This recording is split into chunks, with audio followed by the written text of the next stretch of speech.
que significa la tranquilidad de espíritu. Ataraxia significa en griego clásico la apacibilidad, que es el bien supremo, porque para estas culturas clásicas lo más grave era estar en intranquilidad de espíritu, estar perturbado. Y uno está perturbado no solo por problemas concretos, sino que uno también está perturbado porque no encuentra solución a los problemas. Entonces, aquí tenemos una especie de solución práctica, no teórica, sino una solución práctica muy interesante que nos dice simplemente debemos evitar el atolondramiento, el mayor de los males humanos, sobre todo cuando ese atolondramiento viene justamente de no encontrar una solución clara al problema teórico o al problema filosófico que estamos tratando. Entonces, los escépticos nos aconsejan algo, evitar toda forma de atolondramiento, evitar toda cosa que perturbe innecesariamente nuestro espíritu. ¿Y qué es lo que perturba nuestro espíritu? Lo que perturba nuestro espíritu es tratar de encontrar soluciones o conocimientos a dilemas que no pueden ser ni conocidos ni solucionados. En lugar de entonces de romperse la cabeza por cuestiones muy complicadas que de todas maneras no vamos a encontrar una solución, es mejor no intentarlo, es mejor alejarse de ese tipo de problemas filosóficos. Y lamentablemente, como ustedes pueden imaginarse muy fácilmente, esos problemas son los más interesantes, el sentido de la historia, el sentido de la vida, las preguntas de dónde venimos y a dónde vamos, cuál es nuestra identidad, quiénes somos. Esa es la crítica principal que se le ha hecho siempre a posiciones sofistas, relativistas y escépticas en general, que ellos dejan de lado, por conseguir la ataraxia, la tranquilidad de espíritu, dejan de lado los problemas más interesantes que nos plantea la filosofía, que son justamente esos problemas que parecen insolubles, como preguntarse sobre el destino de la humanidad y el sentido de la historia. En la época sumeria, hace 5.000 años, estimado público, ya se había atacado el problema y se había dicho, es una pena que justamente no podemos solucionar los problemas realmente serios que tenemos. Por ejemplo, ¿por qué los dioses son así? ¿Por qué los dioses son caprichosos? Dicho en términos modernos, ¿por qué el destino es caprichoso?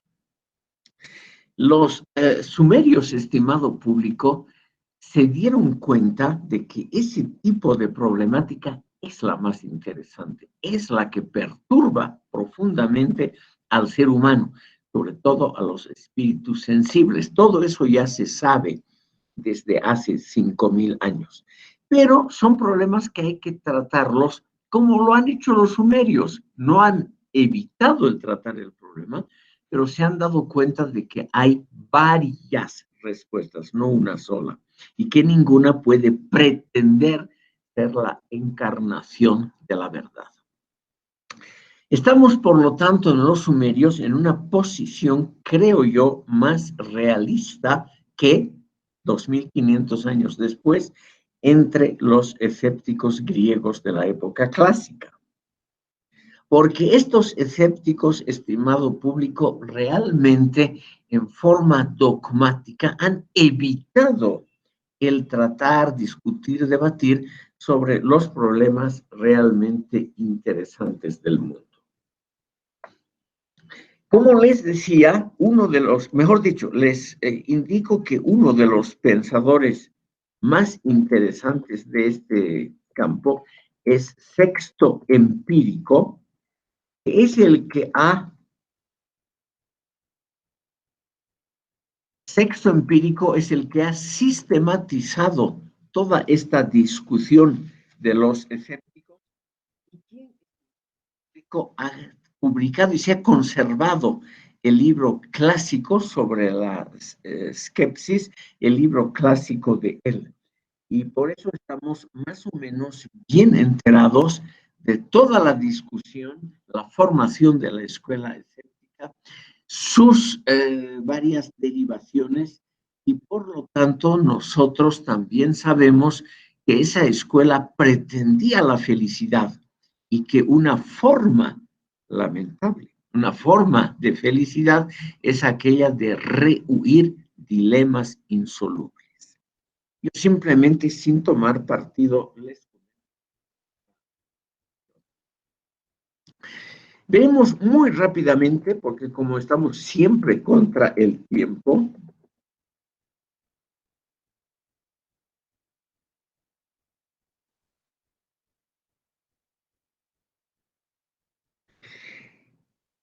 veremos muy rápidamente al pensador más importante de la época moderna, que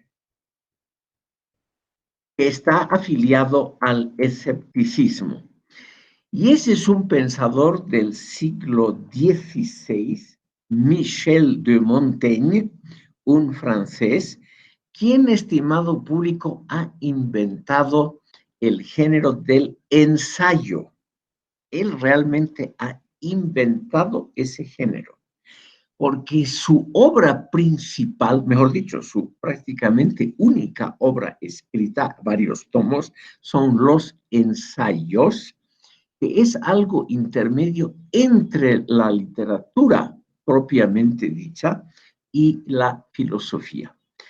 El ensayo tiene algo de literario en el sentido de que no sigue un orden argumentativo discursivo estricto.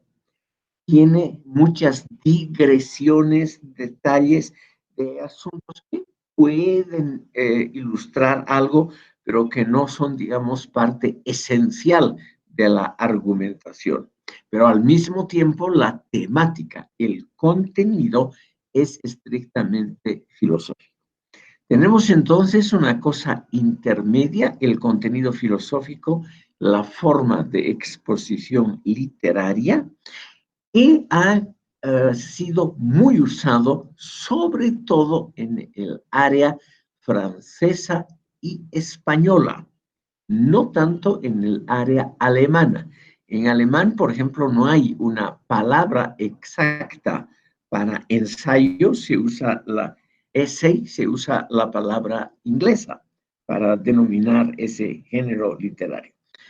Yo les cuento simplemente esto, estimado público, porque alguna vez quiero animarlos a que ustedes lean algo de Michel de Montaigne, porque es un gran escritor, no hay duda, un estilista de primera categoría.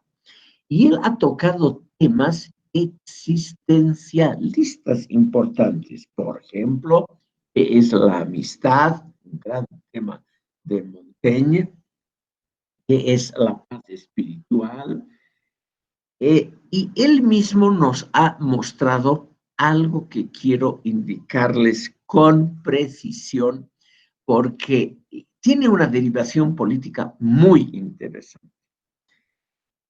Como según Montaigne, no es geográfico donde uno vive. Entonces, según Montaigne, no podemos, tiene que vivir.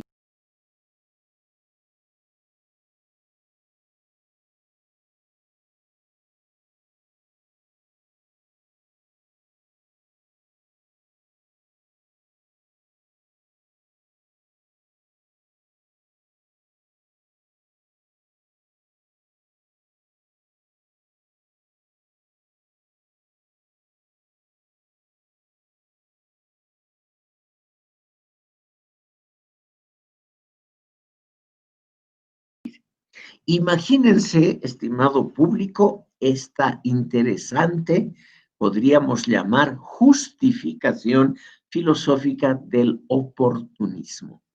Como no podemos discernir qué es lo justo o lo injusto, lo lícito o lo ilícito, lo conveniente o lo inconveniente en términos filosóficos, menos aún en términos políticos, entonces no tenemos más remedio que aceptar el orden estricto, aceptar estrictamente el orden político en el que nos toca vivir y colaborar con él. Pero, y aquí viene, por ello digo que Montaigne es muy interesante, aquí viene el consejo número 2 de Montaigne a los oportunistas. En la mente hay que mantener una reserva mental, una reservatio mentalis contra el oportunismo. Él dice, tengo que aceptar el vivir y aceptar a los gobernantes, al rey que nos gobierna, pero tengo en el fuero interno la peor impresión personal de ese gobernante y de los políticos. Los desprecio olímpicamente, pero no tengo más remedio que obedecerles en la praxis. Entonces, si no hay más remedio, estimado público, como la vida es corta, es otro argumento de Montaigne, la vida es muy corta, no podemos elegir ni el tiempo en el que vivimos, ni el lugar donde nacemos, es decir, muchas de las cosas están prefiguradas de antemano, entonces no hay más remedio, porque no vale la pena hacer una lucha heroica, pero individual contra la tiranía o el mal gobierno del momento. Entonces, según Montaigne, el hombre sabio debe colaborar con el régimen de turno, por más malo que éste sea. Pero colaborar con esa reservación mental que nos dice, en el fondo hay que despreciar a ese mal modelo y a ese pésimo gobernante. En el fuero interno, en el fondo de nuestro corazón, tenemos que mantener viva la oposición a ese régimen por cuestiones filosóficas, políticas o morales. Solamente tenemos que aceptar y colaborar porque no hay más remedio. No sé qué opinarán ustedes de esta posición. Él mismo, por ejemplo, fue alcalde de Burdeos, su ciudad natal, durante las guerras de la religión en Francia. Se llaman así las guerras de la religión que duraron más de 40 años en Francia, porque protestantes y católicos se enfrentaron duramente durante la segunda mitad del siglo XVI. Al final, estimado público, ganaron los católicos. Los católicos ganaron porque eran la mayoría de la población. Militarmente ganaron los protestantes. Y el amigo personal de Montaigne, que era el rey Enrique IV, el primer Borbón sobre el trono, este Borbón se impuso militarmente, pero no pudo tomar París, la capital de Francia, y no pudo ser coronado rey. En esa época, estos actos simbólicos eran muy importantes. Entonces, estimado público, Montaigne le aconsejó poco antes de morir. Montaigne ya no vio cómo lo hizo el rey en la práctica, pero él le aconsejó que ceda a los católicos de boca para afuera. O sea, que se convierta al catolicismo de boca para afuera y que permanezca por interno en la posición religiosa que él consideraba conveniente. Pero para conquistar el reino y ser coronado, es decir, aceptado como rey, no había más remedio que hacer algunas concesiones al aspecto político práctico. La famosa frase de Enrique IV, París bien vale una misa, es una frase que le enseñó Montaigne. O sea, Montaigne es el que le dijo, haz nomás esa concesión, en tu fuero interno tú vas a mantener la religión, el credo, la ideología, la opinión política que tú consideres conveniente, y en la realidad puedes hacer otra cosa completamente diferente. Esa es, estimado público, lo que Montaigne aconseja como realismo político. Ustedes ven que esa palabra realismo ha sido muy usual entre los partidarios del escepticismo. Hay que aceptar la realidad como es, aunque manteniendo esa reserva interna ante malos gobiernos, malas ideas, malos amigos, etcétera, o malos matrimonios. Como en esa época uno no se podía casar simplemente con quien quiera, sino con quien se les dé. Era inútil oponerse a ese sistema. Entonces, lo mejor era aceptar el matrimonio y en el fuero interno mantener, preservar una gran resistencia a esa persona, a esa idea, a esa filosofía o a esa religión. Entonces, el peligro, naturalmente, estimado público, es el peligro del oportunismo masivo. Eso, lamentablemente, no lo vio Montaigne. En la época de él, la política era una actividad propia de una élite numéricamente muy pequeña. De todas maneras, podemos decir hoy que su posición ha sido muy favorable a la tolerancia. El primer acto del rey Enrique IV fue el Edicto de Nantes, que significaba la libertad absoluta de conciencia y, más importante todavía, la disposición real que establecía la meritocracia. Los funcionarios públicos, diplomáticos, soldados, todos ellos, no serían nombrados o aceptados de acuerdo a la religión, sino a su desempeño individual. Esa es una medida muy interesante que lamentablemente no fue seguida por los monarcas posteriores. Los Borbones posteriores en el trono de Francia se dedicaron naturalmente a un catolicismo extremo y a tendencias dogmáticas que estaban totalmente opuestas a las ideas muy razonables de Montaigne. Nos hemos referido muy brevemente a Montaigne, estimado público, para ver las consecuencias prácticas del escepticismo. Veremos ahora muy rápidamente el aspecto más filosófico del escepticismo. Aquí tenemos, estimado público, una posición que nos dice que el aparato cognitivo de los seres humanos es incompleto.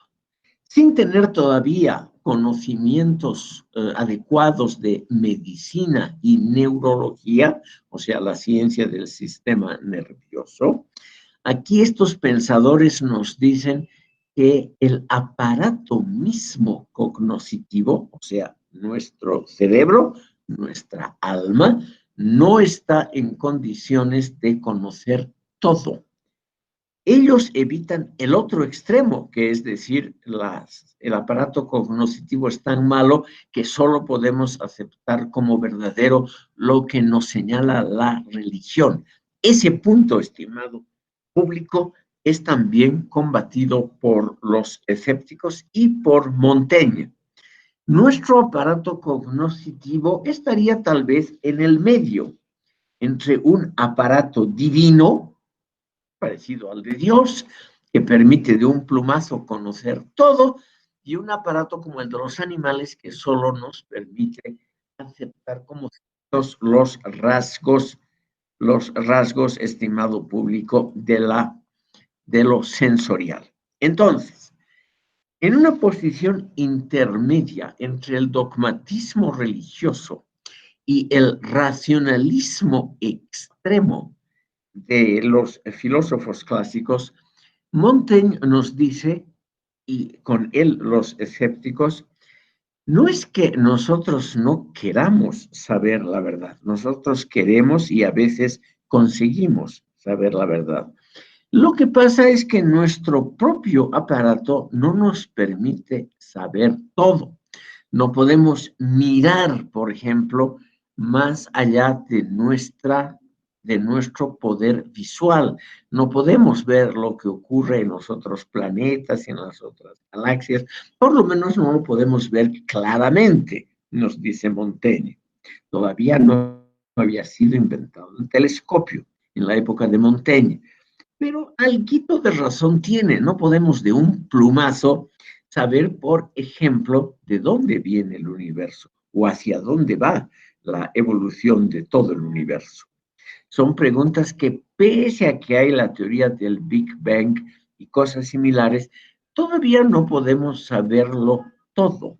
O sea, nuestro aparato cognoscitivo, dicen los escépticos, es limitado. O sea, está restringido a algunas áreas, en algunas podemos conocer mucho mejor, por ejemplo, las matemáticas. Esa es una opinión muy generalizada entre escépticos y racionalistas.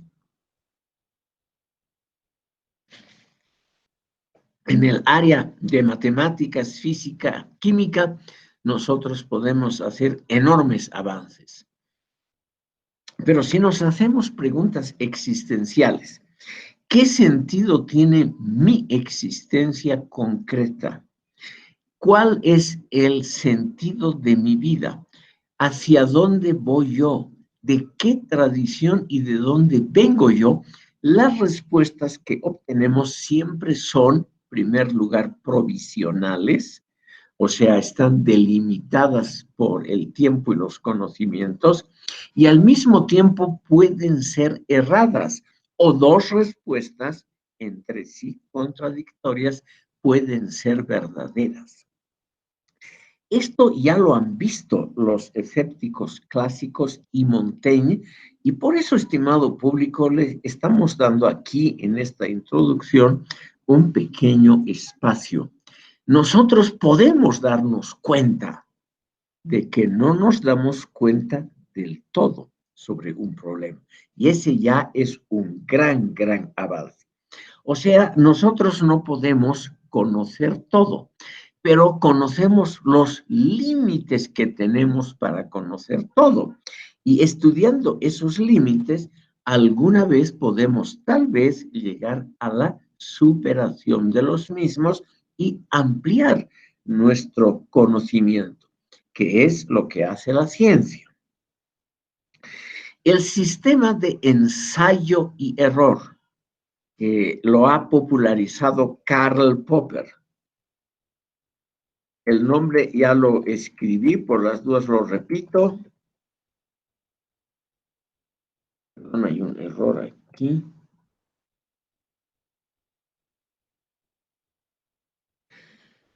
El sistema de ensayo y error que ha propuesto Karl Popper, un filósofo de fines del siglo XX, con mucho éxito, también en el campo político y politológico con enorme éxito. Les recuerdo solamente que él es el autor del libro clásico La sociedad abierta y sus enemigos. Karl Popper nos recuerda, estimado público, que la ciencia moderna, en contraposición a Aristóteles y otros pensadores, actúa por el sistema de ensayar y equivocarse, falsificar o tratar de falsificar, de falsear el resultado provisional al que uno ha llegado y así hacer avanzar a la ciencia, no teniendo nunca la seguridad de que conocemos del todo. Esta idea es una idea muy moderna. Es más bien la forma como la modernidad, a partir del Renacimiento, ha avanzado en el campo, sobre todo de las ciencias naturales y de los inventos tecnológicos. Pero eso, estimado público, por lo menos en el pensamiento, ha sido ya previsto por los escépticos clásicos de la antigüedad y también puesto en circulación por Michel de Montaigne en el siglo XVI. Tenemos entonces, como siempre, antecedentes importantes, precursores, personas que se adelantan a una opinión que muy posteriormente se convierte en una posición verdadera. Y eso es lo que también ya lo previó Sexto Empírico y también Montaigne. Puede ser, estimado público, que uno tenga razón contra la opinión pública de su tiempo. Más bien, Montaigne cree que es lo más usual, o sea, tener razón contra el sentido común del tiempo, contra la tradición, contra lo que piensa la mayoría de la población.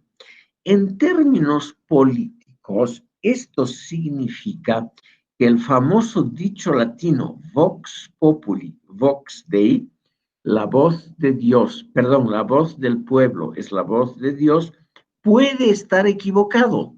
Según Montaigne, esta opinión, que es la vox populi, la voz del pueblo, es la opinión de los prejuicios predominantes en una época, del sentido común que se forma en un determinado momento, y según él, esos sentidos comunes, en el fondo, es la suma de los prejuicios de un momento. Vemos entonces, por varias razones, estimado público, que el escepticismo, con muchas de sus derivaciones, por ejemplo, a través de Sexto Empírico, de Montaigne, de Popper, etc., el escepticismo nos lleva a una posición que Popper ha llamado el racionalismo crítico, no el racionalismo dogmático, el que cree que por medio de la razón se pueden conseguir verdades absolutas. Aquí tenemos realmente una muy interesante proposición para entender nuestras facultades mentales. Estas facultades mentales, estimado público, son limitadas. Y como son limitadas, no podemos comprender siempre acertadamente. Por lo tanto, lo normal es que generaciones o pensadores posteriores simplemente nos muestren dónde está nuestra equivocación. Y nosotros debemos aceptar que podemos equivocarnos. Este es, estimado público, el relativo progreso al cual han contribuido los escépticos, parcialmente los sofistas, pensadores como Michel de Montaigne, especialistas modernos en epistemología científica como Karl Popper y muchos otros. Por lo tanto, aquí ya tenemos una de las raíces. Aquí tenemos una de las raíces del pensamiento moderno. Una mini pausa, vamos a hacer una pequeña operación.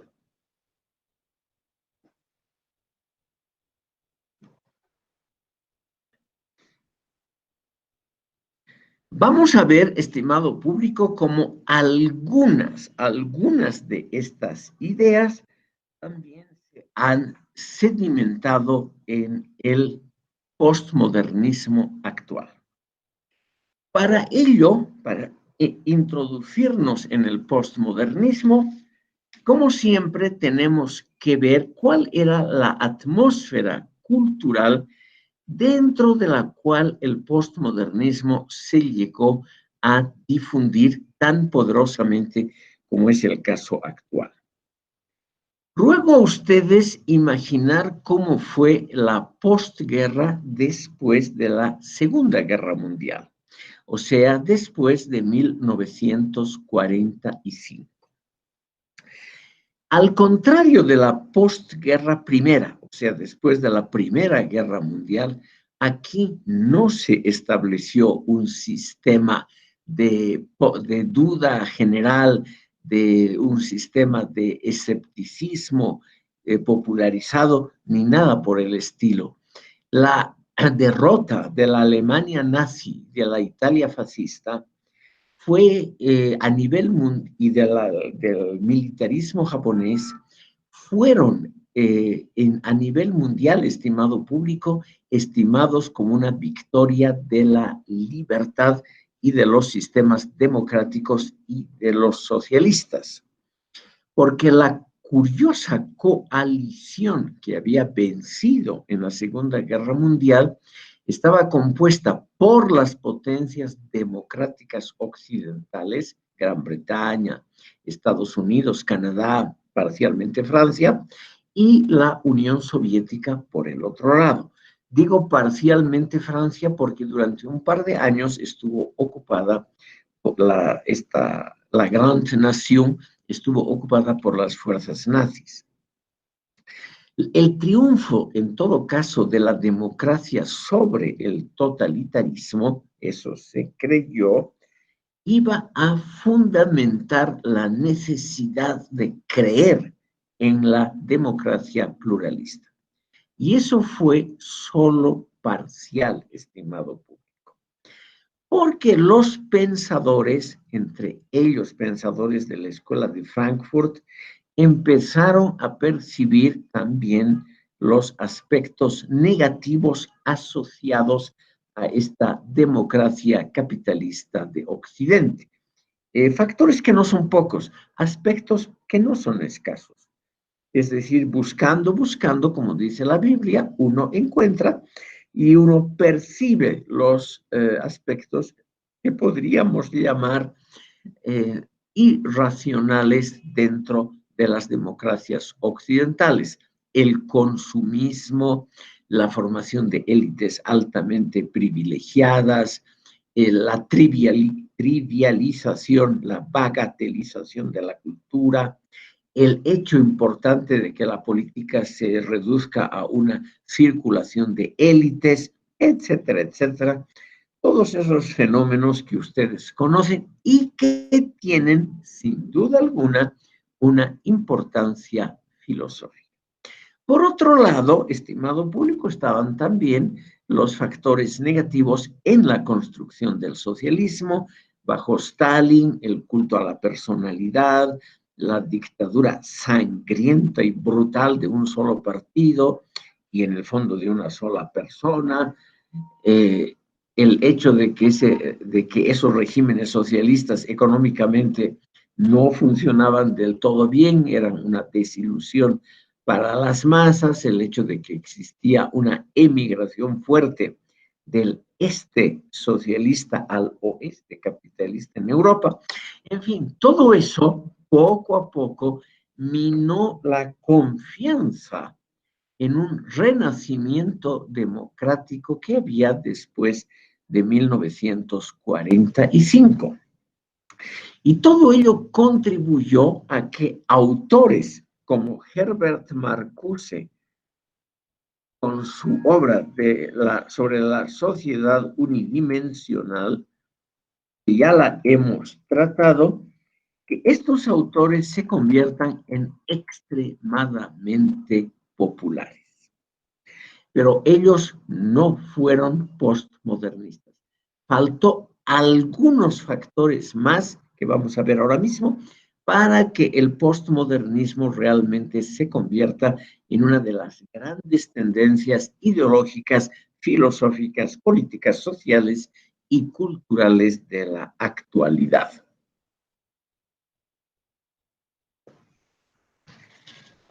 El otro de los factores que influyó y que creó en el fondo el escepticismo contemporáneo fue el fracaso de los modelos socialistas a nivel mundial. Como ustedes ya conocen esto, solamente voy a repetir una frase muy conocida. La población donde podía votó con los pies, de la Alemania Oriental a la Alemania Occidental, había un flujo permanente de personas, una emigración muy grande, que solo se la logró tapar, o sea, detener con la construcción del llamado Muro de Berlín, que era el lugar por donde podía huir la población, porque el resto del límite entre la Alemania occidental y la Alemania oriental era el llamado telón de hierro, o sea, una alambrada en parte hecha de acero, de cemento, de alambrada, de todo un poco, que iba desde el mar Báltico hasta el Mediterráneo. Todo esto, estimado público, influyó, yo creo, pudiendo equivocarme muy fácilmente con estas tesis generales, a desprestigiar el valor explicativo del marxismo. Obviamente en América Latina y en general en países del tercer mundo, el valor explicativo, la eficacia explicativa del marxismo sigue incólume. Todavía hay muchísima gente que cree que esa es la creación intelectual más notable del ser humano. Pero parece que no hay. De todas maneras, la desilusión con la democracia occidental, por los factores que ya hemos mencionado, aludo en este instante solo a la trivialización de la cultura de masas. Y en el lado socialista, aludo a un solo elemento, la crisis económica permanente. Todo esto, estimado público, contribuyó a descreer de todos los grandes sistemas de pensamiento. Y cuando uno descree, o sea, ya no cree en esos sistemas, se afianza una atmósfera escéptica, como ha sido la figura muy importante de Michel de Montaigne durante las guerras de la religión en Francia. Porque, estimado público, tanto el lado protestante como el lado católico cometió un número igualmente alto de barbaridades, crímenes, traiciones, etcétera, etcétera. Si aquellos en los cuales uno deposita su confianza se comportan igual que los enemigos, entonces uno se aparta de ambos, que es lo que pasó con la gente culta durante las guerras de la religión en Francia y en Alemania. En Alemania, un siglo después, con la guerra de los 30 años. Entonces, estimado público, lo que ocurre es una atmósfera general de desencanto y desilusión. A partir de 1980, que es cuando se cree más o menos que empieza el postmodernismo, primero en el arte, luego en la arquitectura y luego en todas las actividades intelectuales. En ese año de 1980 ya se perfilaban muy claramente los, digamos, éxitos muy modestos del socialismo en la praxis real, éxitos que tenían que ver no con la economía o la construcción de la edificación de un alto nivel de vida, sino éxitos que tenían que ver con la educación y la salud. Porque en esos dos campos, Cuba es el mejor ejemplo, en esos dos campos realmente los socialistas construyeron sistemas de salud y de educación que eran relativamente aceptables. Pero eso no es todo, el ser humano quiere también gozar de la libertad. En el bloque socialista, que era muy grande, empezaba en la Alemania Oriental y terminaba en la China, y de norte a sur empezaba en la Unión Soviética y terminaba en Vietnam, era un conjunto muy grande de naciones en Europa, Asia, África y dos en América Latina, Nicaragua y sobre todo Cuba. Entonces, estimado público, había muchos ejemplos. Y después de un primer momento de entusiasmo, como fue en América Latina, Cuba y Nicaragua, ese entusiasmo también entre los jóvenes se diluyó. Por ejemplo, Tomaremos el caso de Cuba y Nicaragua por un instante solamente. Hoy en día es muy difícil encontrar entre la juventud gente dispuesta a morir o a ir a luchar o a ir a entrenarse a Cuba o a admirar las ventajas del sandinismo en el poder en Nicaragua, lo cual es muy diferente de la atmósfera una o dos generaciones atrás, cuando muchísima gente realmente iba voluntaria y gratuitamente a luchar por el sandinismo en Nicaragua o creía todavía en las bondades de la Revolución Cubana. El caso sintomático más interesante es el de Mario Vargas Llosa, quien no se le puede negar un cierto talento intelectual. Sus novelas y ensayos son una muestra de que tiene un cierto talento, jamás obviamente reconocido por la izquierda militante. Y él fue un gran partidario de la Revolución Cubana y antes había sido miembro de CAUIDE, el nombre que tomó en la clandestinidad el Partido Comunista Peruano. Les menciono esto porque su caso es simplemente paradigmático, o sea, es un ejemplo entre muchísimos otros y como es un ejemplo conocido, es bueno mencionarlo. Su desilusión provino justamente cuando él notó que uno de los valores importantes para un escritor, la libertad de palabra y de publicación, no existía en Cuba. Entonces, después de varios años de entusiasmo y creyendo que eso se iba a remediar, y como no se remediaba, y más bien la situación en contra del pensamiento libre se agravaba en Cuba, entonces él y muchos otros, es una larga lista de personalidades muy ilustres, que firmó, por ejemplo, la famosa carta a Fidel Castro pidiendo la liberación del poeta Heberto Padilla, que había sido injustamente calificado de contrarrevolucionario, lo había censurado, se lo había tomado preso, etcétera, etcétera. De eso no vamos a hablar.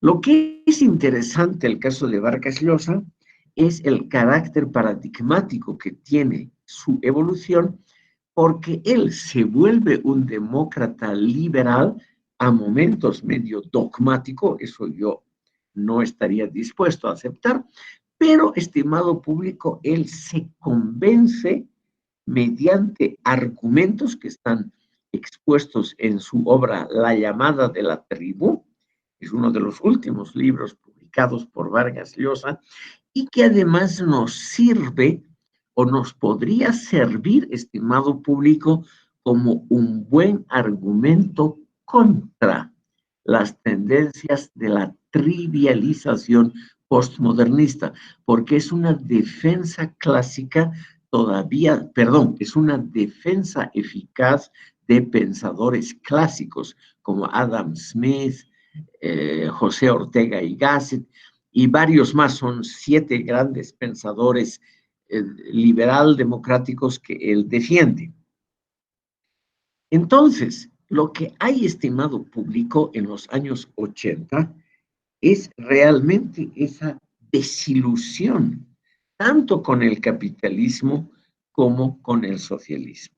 Y como no hay nada intermedio que valga la pena, es decir, Yugoslavia y el movimiento de los neutrales pareció en cierta época encarnar algo de una posible alternativa tanto al socialismo como al capitalismo, pero que no se dio. Entonces, estimado público, surgió esta fuerte tendencia relativista. Hice la comparación con Montaigne, porque Montaigne también se convirtió al escepticismo en vista de que ninguna de las dos grandes religiones satisfacía los deseos y las necesidades de la gente culta en Francia. La obra de Montaigne, Los Ensayos, tuvo una enorme popularidad desde el primer momento. Desde el primer momento fue una obra muy exitosa en ventas. Y esto significa que mucha gente, la gente culta siempre es una minoría, que mucha gente simpatizaba con esas tendencias de no poder adscribirse plenamente a uno de los bandos de la guerra, sino permanecer en una neutralidad a la espera de mejores épocas, tal como decían los escépticos en la antigüedad. Y practicar la ataraxia, o sea, la tranquilidad de espíritu, que no debe ser justamente impedida por movimientos políticos, filosóficos, en general espirituales. En 1980 empiezan a aparecer los primeros tratados que podríamos llamar de un escepticismo renovado moderno, de un postmodernismo, como ellos mismos se llamaron. Y, estimado público, vino de la mano de un renacimiento de la filosofía de Friedrich Nietzsche.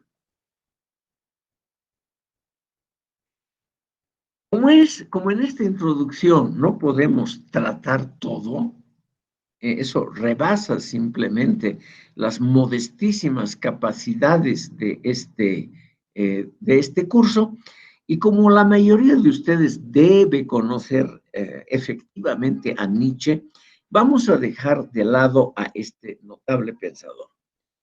Pero quiero mencionar un hecho importante. Nietzsche es un absoluto clásico de la filosofía.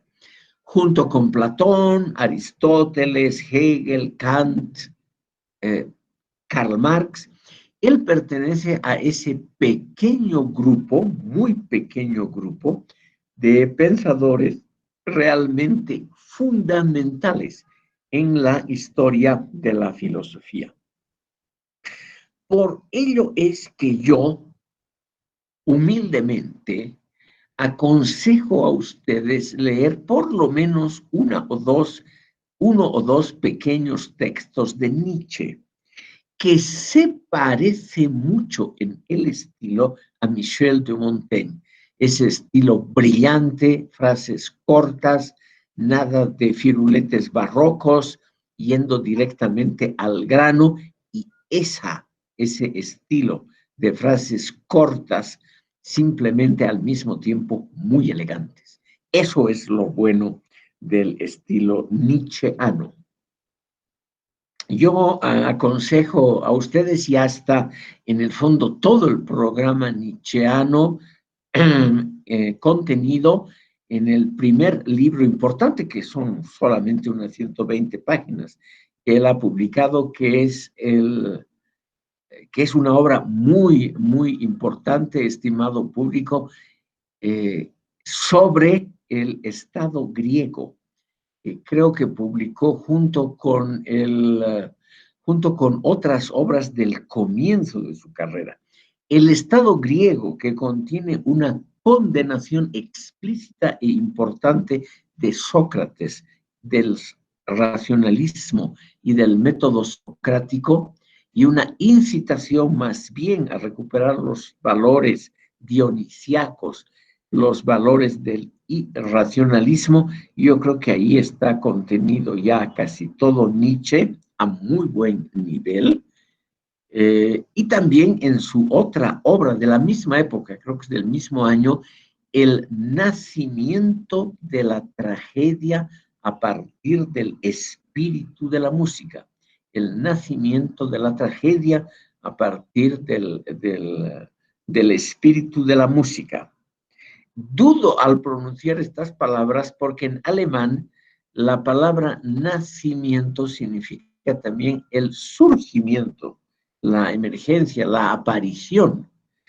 Y en alemán hay una preposición más completa que en castellano, que significa más o menos de o a partir de. Es la preposición aus en alemán, es mucho más clara y significa que el espíritu de que la tragedia ha surgido del espíritu de la música, o sea, la música que es el arte menos cerca de la razón, el que está más cercano de la pura emoción. Ese arte es el que de alguna manera alimenta a la tragedia. Entonces, él, contrariamente a Aristóteles, opuesto a Sócrates, opuesto a toda la tradición occidental, nos trata de convencer, Nietzsche, que las tragedias griegas son tragedias dionisíacas, tragedias que tienen que ver con emociones profundas y no, como decía el gran Aristóteles, con la catarsis de las emociones, con la purificación de las emociones y el surgimiento más bien de la razón para cuestiones prácticas. Como ven ustedes, estimado público, son materias altamente controvertidas, pero no es una casualidad que en los últimos años del socialismo, el muro de Berlín cae en 1989, que en los últimos años del socialismo y en la época en que el capitalismo parece tener enormes éxitos, surjan las tendencias postmodernistas, que en general son tendencias apolíticas, o mejor dicho, el postmodernismo puede ser utilizado tanto por pensadores de derecha o de izquierda, como ha sido el caso. Claro que aquí en Bolivia los postmodernistas y relativistas más conocidos como Slavoj Žižek o Giorgio Agamben son naturalmente de tendencias izquierdistas, pero también hay como Richard Rorty, un destacado filósofo norteamericano, hay muchos filósofos postmodernistas de derecha o simplemente apolíticos. Lo que yo quiero mencionarles a ustedes es un solo detalle importante. El postmodernismo, estimado público, tiene un gran factor de popularidad, sobre todo entre la gente joven. Y ese factor de popularidad entre la gente joven tiene que ver con un elemento muy importante. La juventud actual no encuentra la posibilidad de un acoplamiento, es decir, de una simpatía, de una integración clara en sistemas políticos como los que rigen ahora en el mundo. El capitalismo liderado por los Estados Unidos, el socialismo que está en claro descrédito, pero todavía con muchos pensadores asociados a él, lo que yo llamaría el economicismo de países como Vietnam, Laos, Camboya y sobre todo la China, que tienen un enorme éxito económico y comercial, pero mantienen estructuras autoritarias, cuando no totalitarias. Todo ello no entusiasma a la juventud y a muchos sectores sociales, por ejemplo, a los intelectuales. Estos sectores se encuentran políticamente a la deriva. Eso no es malo, estimado público. Para evitar un malentendido, quiero afirmar categóricamente que estar a la deriva es algo muy positivo, porque eso nos obliga a pensar y a criticarnos a nosotros mismos todo el tiempo. O sea, no es algo de ninguna manera negativo. Pero esa tendencia fomenta claramente el escepticismo. O sea, fomenta en general la idea de que una vinculación clara al sistema capitalista democrático o al sistema que está en retirada, al sistema socialista mundial, que eso no es bueno. Entonces surgen, y no es casualidad lo que digo, surgen muchos pensadores postmodernistas que creen que hay que afiliarse a los regímenes populistas. En América Latina, el ejemplo más claro es Ernesto Laclau.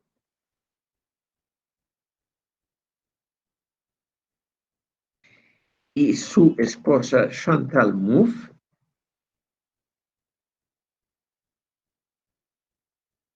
A ver si ha salido bien. Por las dudas, Laclau es un apellido de origen alemán, muy usual.